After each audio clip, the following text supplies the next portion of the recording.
जहां 12 दिनों से रॉकेट, मिसाइल और बम बरस रहे हैं। हमास के आतंकी और इजरायली सेना एक दूसरे पर ताबड़तोड़ अटैक कर रहे हैं।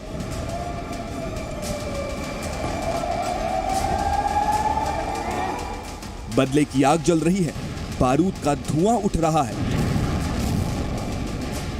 वहां आज दुनिया का सबसे शक्तिशाली शख्स कदम रखेगा। इजरायल और हमास की जंग के बीच अमेरिका के राष्ट्रपति जो बाइडेन कुछ देर बाद इजरायल पहुंचने वाले हैं। सवाल है कि ऐसा मुल्क जो इस वक्त आतंकियों के निशाने पर है, जिसे ईरान बार बार अंजाम भुगतने की धमकी दे रहा है, ऐसे वक्त में अमेरिका के राष्ट्रपति का उस मुल्क का दौरा कितना सही है। बहस इस बात पर भी छिड़ी है कि अमेरिकी प्रेसिडेंट बाइडेन इजरायल और फिलिस्तीन के बीच भड़की आग को कम करने जा रहे हैं या फिर उनकी मौजूदगी इस आग में तेल का काम करेगी। दरअसल पूरी दुनिया जानती है कि इजरायल को अमेरिका का पूरा सपोर्ट है। राष्ट्रपति बाइडेन भी हर दूसरे दिन इजरायल के लिए आवाज बुलंद कर रहे हैं। We continue to monitor the situation in Israel very closely. There is no justification for terrorism, no excuse. The United States has Israel's back and we're going to be working on this all through today and beyond. बयानों के दौर, मदद के वादे और diplomacy के बाद अब जो बाइडेन खुद इजरायल जा रहे हैं। अमेरिका के विदेश मंत्री एंटनी ब्लिंकन, जो कि पहले ही इजरायल में मौजूद हैं, कल उन्होंने ही बाइडेन के दौरे की जानकारी दी और उन्होंने भी माना कि ये बाइडेन के दौरे के लिए बेहद मुश्किल वक्त है। On Wednesday, President Biden will visit Israel. He's coming here at a critical moment for Israel, for the region and for the world. मगर बाइडेन महज सांत्वना देने के लिए अपनी जान जोखिम में डालकर इजरायल नहीं आ रहे। उनके दौरे के कई मायने हैं। विदेश मंत्री एंटनी ब्लिंकन ने बाइडेन के दौरे से जुड़ी 5 बड़ी बातें बताई। पहली बात, बाइडेन इजरायल के ताजा हालातों की समीक्षा करेंगे। फिर जो भी मदद इजरायल मांगेगा उसे पूरा करने के लिए अमेरिका की संसद के साथ मिलकर काम होगा। दूसरी बात, इजरायल पहुंचकर बाइडेन इस युद्ध का फायदा उठाने की कोशिश करने वाले देशों को चेतावनी देंगे। तीसरी, हमास ने जिन लोगों को बंधक बनाया है उन्हें छुड़ाने की कोशिशें भी होंगी। इन बंधकों में अमेरिका के नागरिक भी शामिल हैं। चौथी बात, इजरायल सरकार इस जंग के उद्देश्य और रणनीति पर बाइडेन को डिटेल में जानकारी देगी। पांचवी और सबसे जरूरी बात, बाइडेन इजरायल से जानेंगे कि आखिर वो किस तरह ऑपरेशन चलाएगा जिससे गाजा में आम लोगों की जान के रिस्क को कम किया जा सके।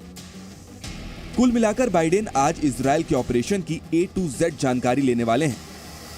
माना जा रहा है कि जब तक बाइडेन इजरायल के प्लान से संतुष्ट नहीं होंगे तब तक गाजा पर जमीनी ऑपरेशन की शुरुआत नहीं होगी। विदेशी मीडिया के मुताबिक बाइडेन करीब 24 घंटे तक इजरायल में रहेंगे। बाइडेन के दौरे तक इजरायल ने हमास पर अपने एक्शन को भी टाल दिया है। दरअसल अमेरिका के अलावा कई और देशों के प्रमुख भी इजरायल आ रहे हैं। कुछ तो पहले ही यहां पहुंच गए हैं, जैसे जर्मन चांसलर ओलाफ शोल्स पहले ही इजरायल का समर्थन कर चुके हैं। रोमानिया के पीएम मार्सेल सियोलाकू भी इजरायल पहुंचे। फ्रांस के राष्ट्रपति मैनुअल मैक्रों भी इजरायल जाने वाले हैं। इधर अमेरिका के विदेश मंत्री तो बीते कई दिनों से मिडिल ईस्ट में मौजूद हैं।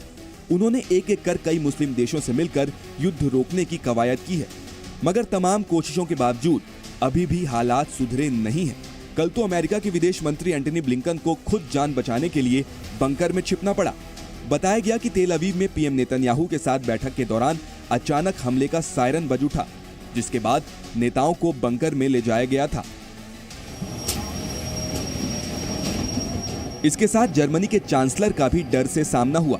कल जब इजरायल में नेतन्याहू से मीटिंग करने के बाद वो वापस जर्मनी जा रहे थे, तभी तेल अवीव के एयरपोर्ट पर रॉकेट हमले का सायरन बजा।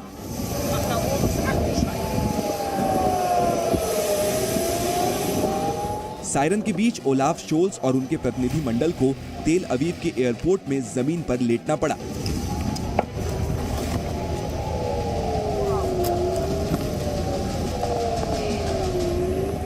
वहीं जर्मनी चांसलर से मीटिंग के बाद नेतन्याहू ने भी एक बड़ा बयान दिया है। नेतन्याहू ने इजरायल पर हुए हमले को एक साथ कई 9/11 हमलों के बराबर बताया।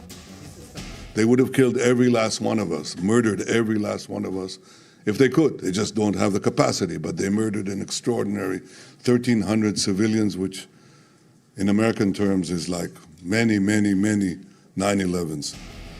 नेतन्याहू का ये बयान ऐसे समय में आया है जब खुद अमेरिकी राष्ट्रपति उनके देश पहुंचने वाले हैं।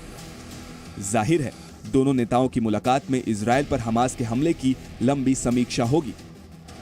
अब देखना होगा कि बाइडेन के इजरायल दौरे के बाद गाजा पट्टी में जारी जंग रुकेगी या फिर हमास के अंत के लिए इजरायल गाजा पर जमीनी ऑपरेशन शुरू कर देगा।